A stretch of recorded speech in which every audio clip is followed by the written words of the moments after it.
might find yourself worried about the future of our economy. I certainly am. With Trump tariffs on one side of the scale and a May 1st VAT hike on the other, the South African market is facing volatile times. Either way, it's all about to become more expensive, amid fears of another deep global recession. This conversation with my colleague, specialist journalist, writer-at-large Carol Paton, next. That's what the difficulty is that you and I can do very little when these big geopolitical forces are acting on the world. And later in the show, criminal charges may follow in the wake of the deadly George building collapse, and the SABC insists that Afrikaans news is here to stay. To stay tuned to The Lead for every edition, please hit the follow button on both Spotify and Apple Podcasts. My name's Graeme Raubenheimer. Let's chat all this and more right here on The Lead on News 24.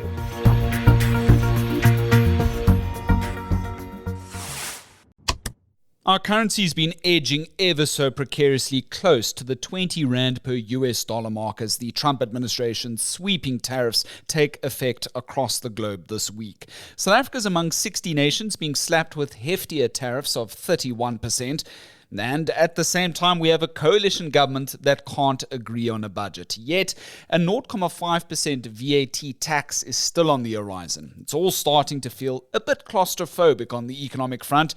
But joining me now in our Cape Town studio to chat all of this is our specialist journalist, Carol Paton. Great to have you back, Carol. How are you doing today? Great. Thanks so much for having me.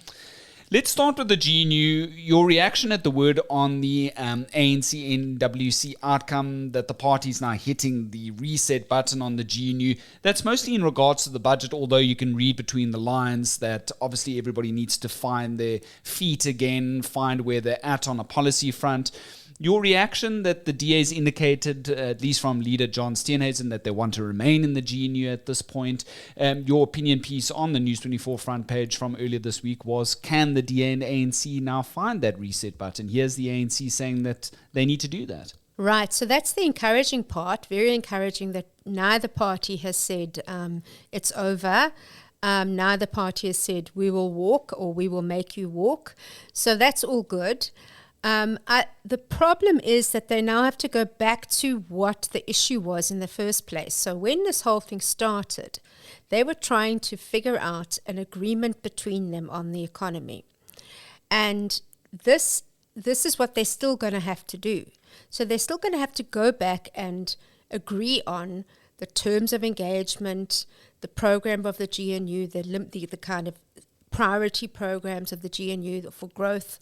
That's what the DA wants as its bottom line. And the ANC wants to change the way that the two relate to each other. It feels that the DA has behaved badly, that they've been very rude, that they've been disloyal, and vice versa. So there's a lot of trust also to be rebuilt. But yes, the encouraging thing is that we're back at square one. And how do you rebuild that trust? Because in the meantime, notwithstanding the DA's intent to stop the May 1st VAT increase at the courts, we're almost certain to face more expensive wares come 3 weeks' time. Give us a practical example, because you've penned this other beautiful piece explaining the intricacies and sort of questions that all of us are thinking about come the VAT increase that we are going to be having on the 1st of May. So regardless of whether the DS, regardless of everything actually at this point, the VAT increase goes ahead on 1 May, on 1st of May. And it's an increase of 0.5 percentage points. So if, for example, you bought a loaf of bread for 20 Rand, a loaf of white bread, which is subject to VAT, and you were paying 3 Rand VAT, you're now going to pay 3 Rand 10 cents. So that's a 10 cent price rise in the price of bread.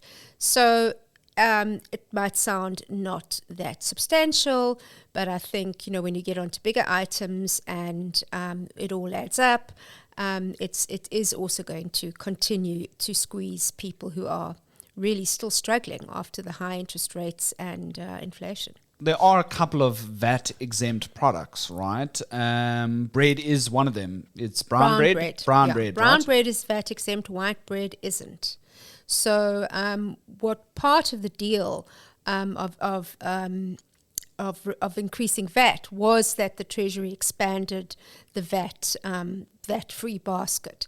So some types of meats like offal and that sort of thing have now been made zero-rated, and I think some tinned vegetables. So that's an attempt to kind of cushion the blow. But yes, if you're buying anything else like cosmetics, toiletries, all of those sorts of things, those are subject to VAT. And reconsidering VAT, that can only happen with a whole new bill brought before the lawmakers in Parliament. That process in itself could take months. So VAT is definitely happening on the 1st of May. There would have to be a whole new set of legislation coming into Parliament to change anything. The GNU, in the meantime, is having to get everybody thinking on the same level in regards politics and policy. And then Parliament's got many, many delays coming up in the weeks ahead. Business is going to be shutting down because we've got the long Easter weekend. And lawmakers also have their normal recess periods. I can't see any major legislation being brought that would change the course of VAT in the next couple of weeks, no? Yeah, exactly. So there are a lot of problems with stopping this VAT increase. It can be stopped, but as you say, it can only be stopped when a completely new law is passed through Parliament.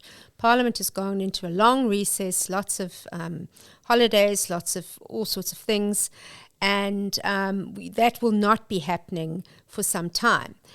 In any case, what they have to do is they have to find that revenue elsewhere. So they can't just say, okay, we'll just scratch out the 0.5 VAT in the fiscal in the budget. They have to say, well, we'll scratch it out, but we're going to replace it with this, and that is what political parties now have to agree on. Because whatever that thing is, whatever that tax is, they're not in many options. They've already squeezing personal income taxpayers with not giving them any inflation relief. So that lemon has already been squeezed. The company income tax, Treasury do not want to raise company income tax because we are an outlier. Our company income tax is large compared to our peer countries. And, the fuel tax, people are feeling, the fuel levy, people are really unhappy, would be very unhappy. It's like raising VAT. So there are not a lot of opportunities. I mean, some parties have said, let's have a wealth tax, let's have a land tax. But none of those things have proved very effective in the past. So that's the problem that we're sitting with at this point. If, for example, the DA manages to convince the Western Cape High Court that it should, interdict the entire budget process because the court finds that indeed the first committee in Parliament that was supposed to deal with the fiscal framework got it wrong, and so thus it was procedurally flawed. Carol, to your understanding, does that stop the VAT increase on the 1st of May? It is a very complex process. Or will that still go ahead because new legislation would have to be brought before Parliament anyway? What the DA would have to do to stop the VAT increase through the courts, they've got two dimensions to their court case. One is to declare the process irregular, and two is to have the VAT Act declared unconstitutional. If they succeed in the latter, the VAT increase could be interdicted and could be stopped from going ahead on 1st May. Sure, but of course then that would be also subject to appeals, and now we're veering into speculatory territory that I think would not be beneficial at this point. Yeah, no, exactly. And the VAT Act says, once the minister says this is coming into effect on this date, that's what's going to happen. South Africa's big business sector, it seemingly prefers this ANC-DA configuration more. It's not always sort of like outwardly said, depending on which sort of talk show you'll listen to or which newspaper or which article you'll be reading. But I do feel like this question is always somewhat skirted, that the industry is a bit afraid of saying, no, we don't want an EFF coalition government. And I feel like that's not always very clear, but at the moment it does seem like industry or the markets are more in favor of this DA-ANC configuration, no? Absolutely, yeah, for sure. I mean, the nobody wants an EFF coalition, not even the ANC. So even those people in the ANC who quite close to the EFF and quite like the EFF, they also don't want an EFF coalition because it would the markets would take it so badly. And the investment environment would deteriorate so rapidly, it wouldn't be worth it. So everybody knows that. So certainly that's the case. That business definitely prefers the DA coalition. Of course, the argument on the other side of the coin, and in previous episode from yesterday, is our editor-in-chief, Adriaan Vasson, making the argument that, it would be in Paul Mashatile, the deputy president's best interests to have an outcome of an ANC and EFF configuration, because that perhaps would give him a little bit more of a push towards being number one down the line. Your views on that sort of argument? It's a difficult one because of what I've just said, that the markets would punish the government, and the markets would punish the ANC. And nobody wants that, even Paul Mashatile, who does want to be president and who will do many things to climb the ladder. I don't think he would really want that because of the risks attached. But certainly the whole alliance with the DA is a big point of contention within the ANC, and so Mashatile is also capitalizing on that, because there's a lot of anti-DA sentiment in the ANC right now, specifically because of the way the DA has operated, which people think is very arrogant. So yes, he is trying to ride that wave. Moving out a little bit more macro, and of course many of our readers and subscribers have been sort of feeling that the GNU debacle around the budget has been one of the major sort of economic reasons why the rand's not doing so well at the moment.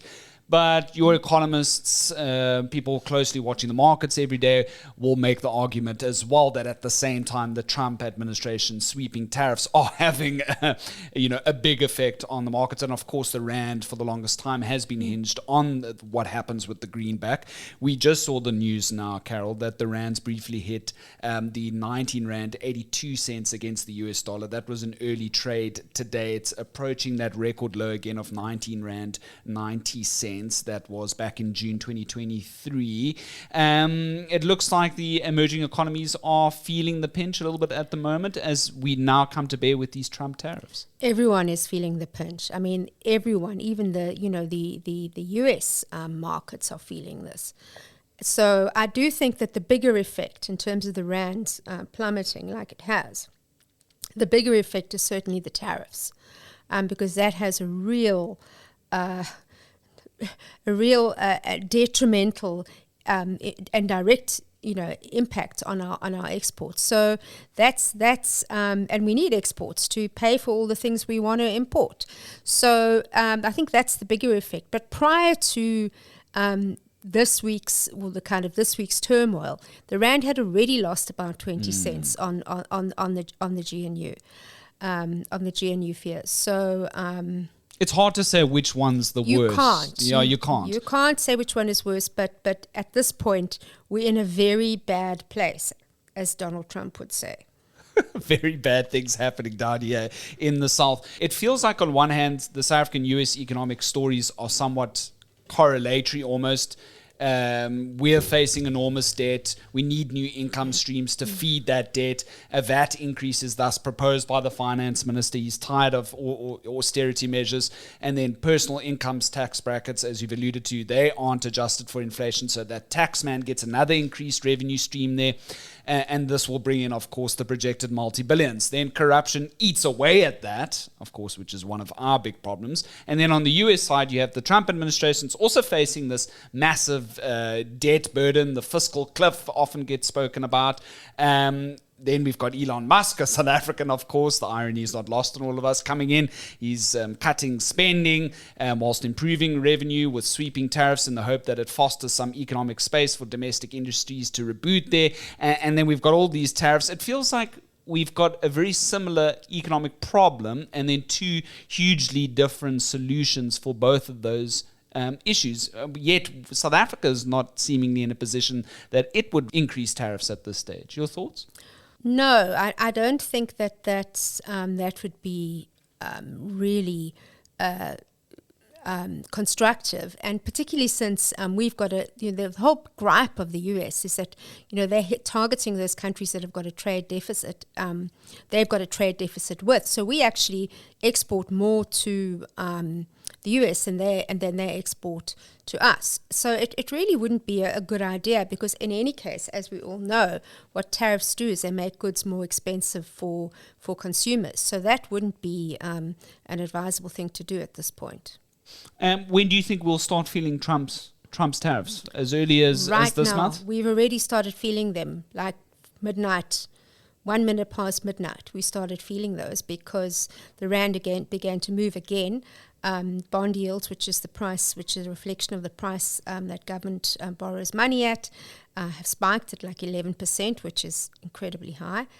And so we're feeling it. But obviously, the bigger damage comes to the real economy. So if you've got a whole lot of citrus farmers who have previously exported their oranges to the US and have grown all these oranges and now don't have and now can't send them anywhere because the US supermarkets or whatever are going to say, well, listen, your oranges now cost 30% more than they used to, and I don't think we're gonna take them. That's to the damage to the real economy when it starts to hit, businesses and jobs. Thousands of workers employed in these industries, in these enterprises. That's the real damage, and that's the frightening thing for South Africa. And then on top of all of that, we've got this VAT increase. Your final sort of, let's say, budget advice to somebody out there who feels like this is all so much at the moment with Trump's tariffs, everything happening globally. Here at home, there's not certainty with the coalition at the moment. The VAT's going to be going up. Things are getting more expensive. Your initial advice to that person, including you and myself, who's feeling that way as well? There's not a lot we can do. That's the problem. That's what the difficulty is that you and I can do very little when these big geopolitical forces are acting on the world. I could say, put your money into dollars or whatever, but I mean, that's actually not going to help you at this point. I think at this point, be cautious, be pragmatic. Don't go for quick wins. Don't go for scams. Don't go for crypto. Don't go for anything like that. Be cautious would be my advice. And of course, the sage advice, and this is very tongue-in-cheek for the millennial experience, because, there's a meme going around that millennials are now experiencing their fourth recession, possible recession in as many years, is just stop buying coffees. Stop buying expensive coffees. Lastly, your fear, will a recession happen? A lot of people are saying that we're veering towards that again. Well, look, our economy's barely been growing. So it wouldn't take much to push us into a recession. I think our growth last quarter was 0.9%. So it wouldn't take a lot. And there's a lot of speculation in the US because obviously, when the US, is particularly China, when China and the US go into recession, the rest of the world follows because they consume what everybody makes, what everyone sells. So I think there's a lot of speculation that will happen, and I think the analysts, the US analysts who are saying this is already happening, are probably right. Thanks so much, Carol Paton. I really do appreciate it. Have a fantastic day. Thanks, you too.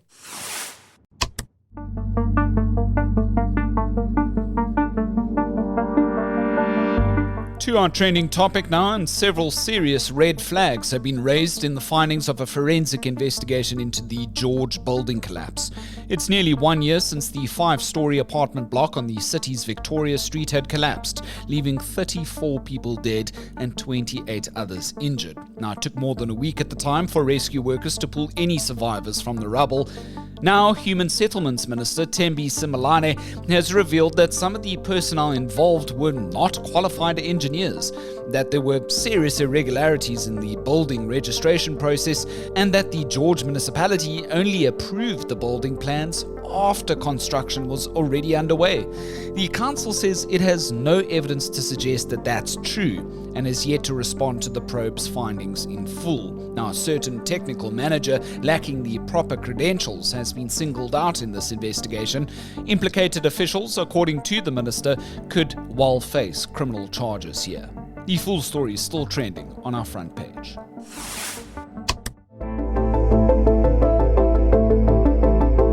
And finally, the SABC insists there are no plans to discontinue or deprioritize its Afrikaans TV news bulletins. But they didn't show at their usual time of 6:15 p.m. on SABC2 last Saturday and Sunday, causing an uproar.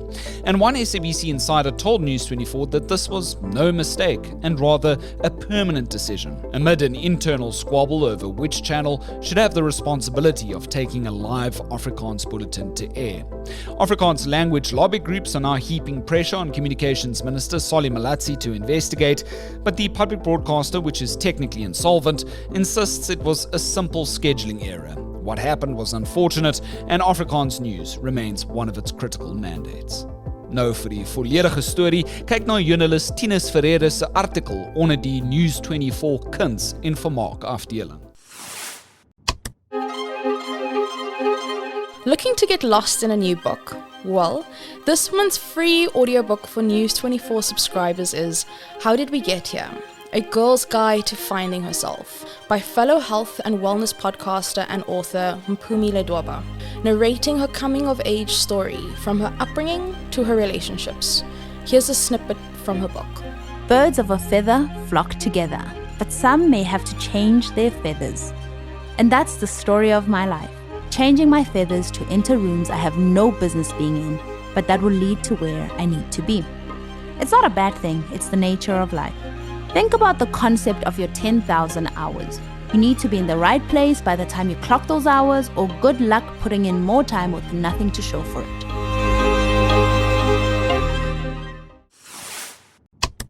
From navigating our economic labyrinth to the latest in the George building collapse saga, that's been our show and we want your feedback. You can mail us your comments, perhaps your voice notes to thelead@24.com. That's to be included in our next edition. And be sure in the meantime to follow our show on Spotify and Apple by clicking the follow button. Daily episodes are dropping on News24, Spotify and Apple Monday to Thursday at 7 p.m. My name's Graeme Raubenheimer, and so long as there's news, we'll have the lead.